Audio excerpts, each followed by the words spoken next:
Okay, hi, welcome back to my channel. If you're new here, my name is Janessa and I talk things about academics because I am a college student, and today we're going to talk about something very serious, which is my academic journey. Now, this is a judgment free zone, and if we will, we listen, we don't judge. That is the mood and vibe that we're going for during this video. So I'm just gonna rip the band-aid off.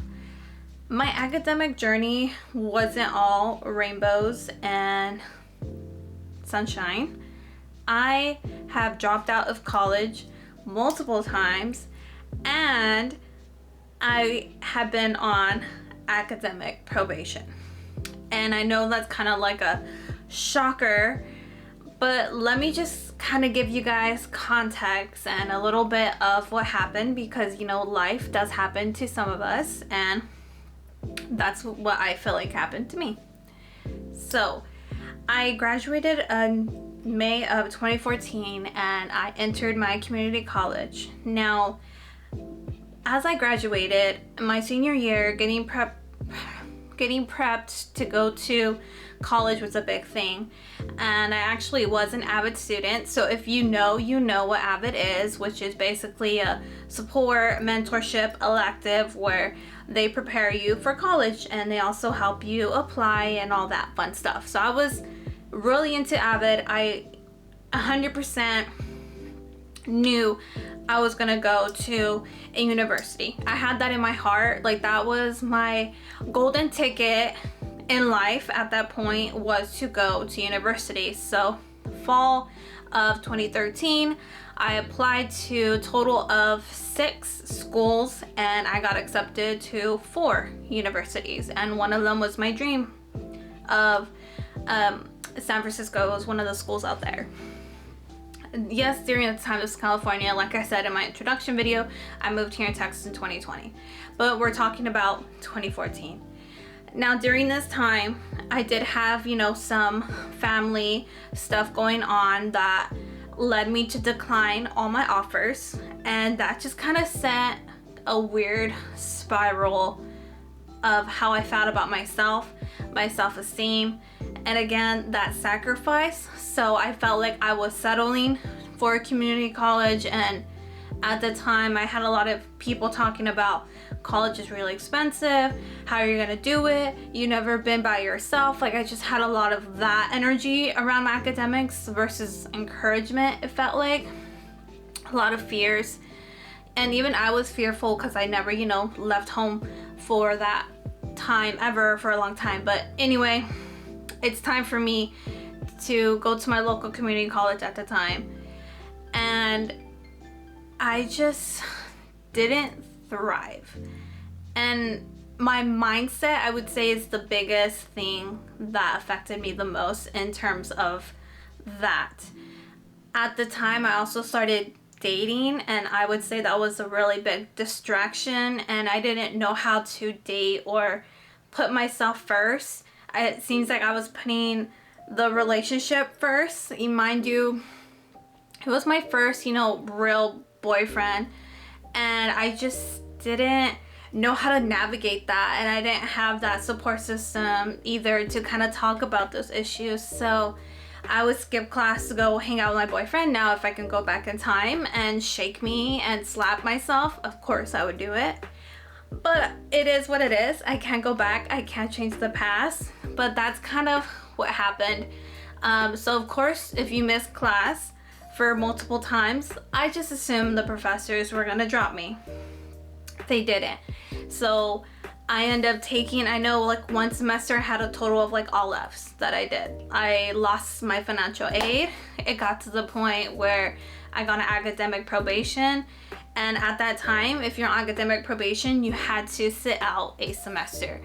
And I remember, like, I think 2 to 3 or 4 weeks before the upcoming fall where I was supposed to be enrolled, my mom was, saying what classes was going to be your schedule like, that whole conversation. And I just had to say, like, I'm on academic probation. Like, I cannot enroll in the fall. And I couldn't lie to her either.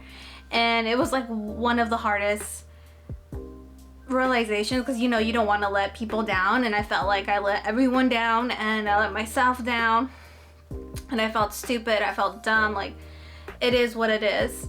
But also at the time I was working, so I did have something to do while I sat out.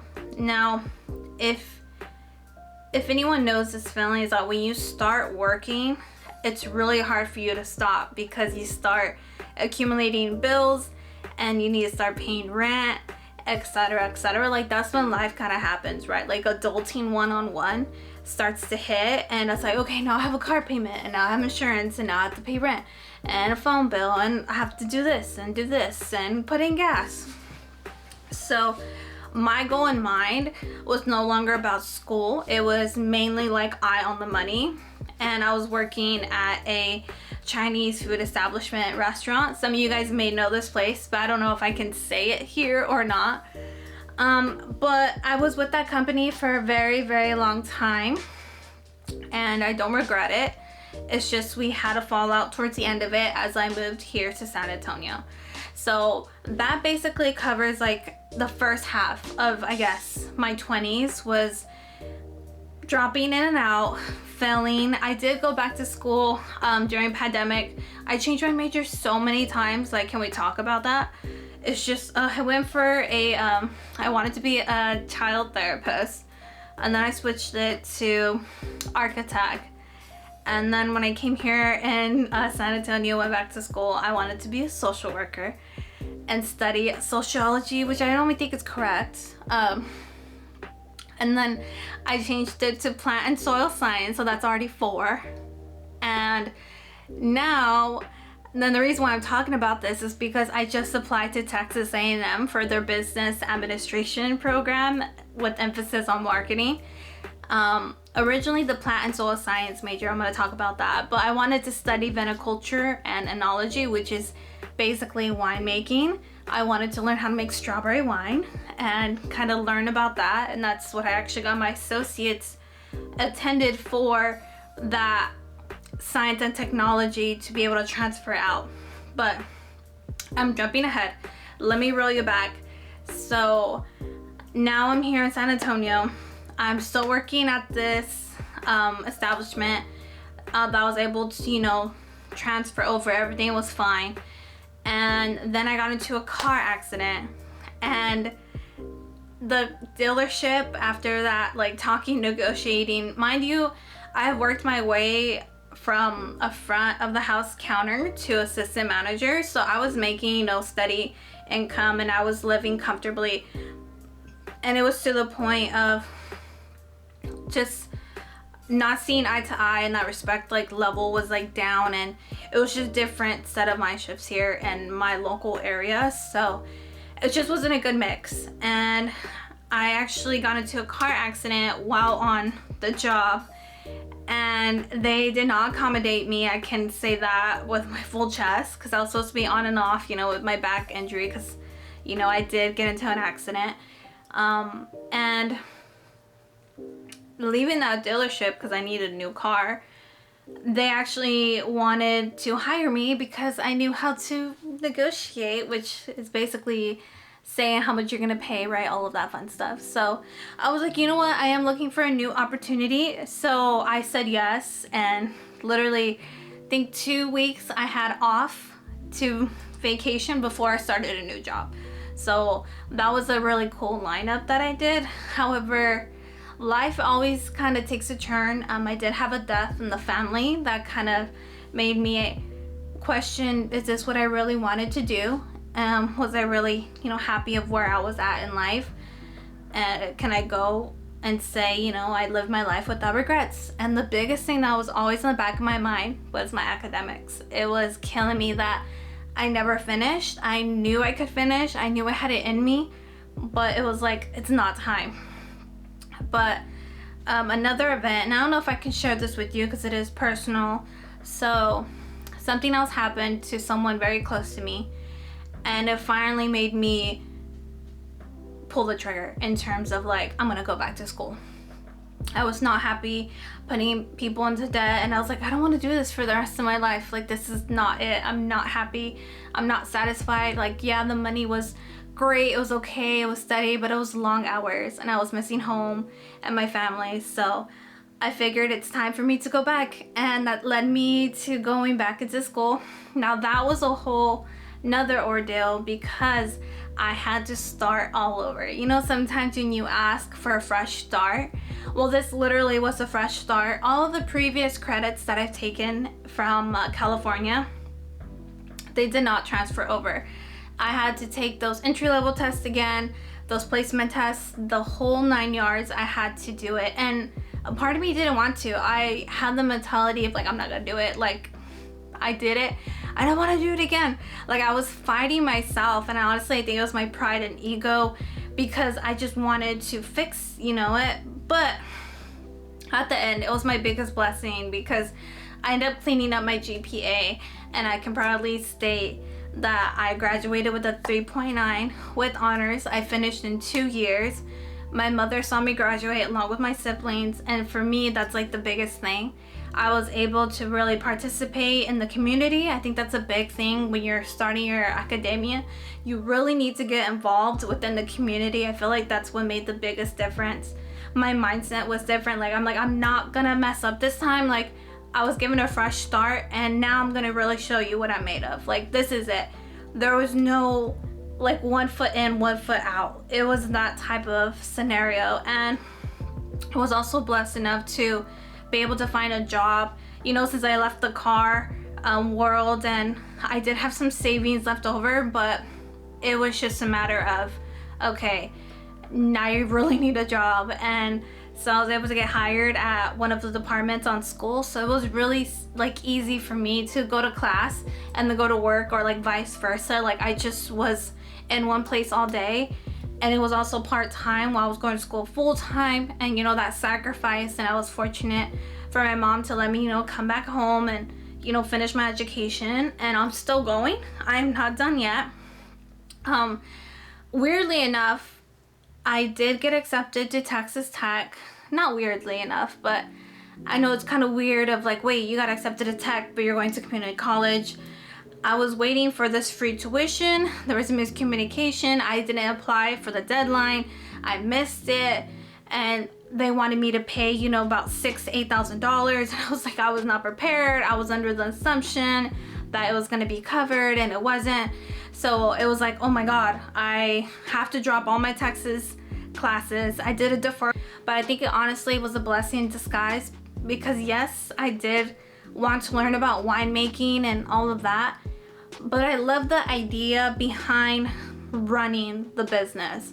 Not really the science of making wine, but really the business aspect of it, which is what I've been around, like surrounded with my whole life in terms of business math I had to take. Passed it with flying colors. It was like my favorite class. And even at working as assistant manager, looking at your P&L, which stands for profit and loss, like where's my money going and how can I save or how can I make more, you know, for my store. So all of those skills that I've gained throughout those years has led me to where I'm at now. So I really hope this inspires anyone out there that may have the same situation. You dropped out and you're debating on going back, or hey, I went on academic probation, or oh my God, I failed a class. And you know what? I did go back to school, and I will be honest, I did fail one class. I had something major going on, and it was one of my history classes. I was able to fix several of my messes, you know, catching up, but that class was just, it was too far gone. So I did take the F. I did reach out to the professor, but I did it in the summer, and you know, it took over that F. So it's okay to fail. Sometimes you are gonna fail a class, and it's okay. Just don't give up. I think that's the thing, is if you get discouraged, and it's easy to feel that way. But I just want to let you guys know that that's a little bit of my academic journey. And if you guys have any questions, you can definitely leave some in the comments. I'll be happy to answer them about my academic journey, but I'm not ashamed. It is what it is. I can go back and be black and blue about it and or scream until I'm blue in the face of like, let me fix it. But you just have to power on sometimes and take it as a learning lesson, but continue on and be resilient against that. So I am not done in my academic journey. As I said in the video, or I don't know if I did apply to Texas A&M, which prompted me to make this video because I think it's important that I talk about these things that people are ashamed of, or they're hush. I am so sorry. My my battery died. Let me just fix how I had it before. Zooming in. Hello. And we're back. Oh, that's too much. Okay. So, as I was saying before, there is kind of shame, and it's something I was shameful about. Like I can't believe I'm putting this out on the world right now, if I'm being honest. Like, my digital footprint, like, hello. But I think it's something that I'm gonna own up to it and be like, yeah, I did drop out. Yes, I got academic probation. So what? Like, I went back to school and I graduated with honors. Like, it's not something that someone could hold against me because I take full accountability for what I did. And here I am now, like, still moving forward. So that's all I wanted to kind of talk to you guys, to be transparent, because I know I think some people back at home or people I went to high school with, you know, like, I was very, I wouldn't say like 4.0, but I definitely did have like above a 3.5. Like, I was really adamant about going to school. Like, I applied to 6 and got accepted to 4. So like, it's not that I couldn't do it, it's just it wasn't my time yet. So that's kind of my story, and it's still gonna be, you know, to be continued per se. But that is a little bit about my academic journey, and I really hope you guys enjoyed that video, and I will catch you guys in the next one.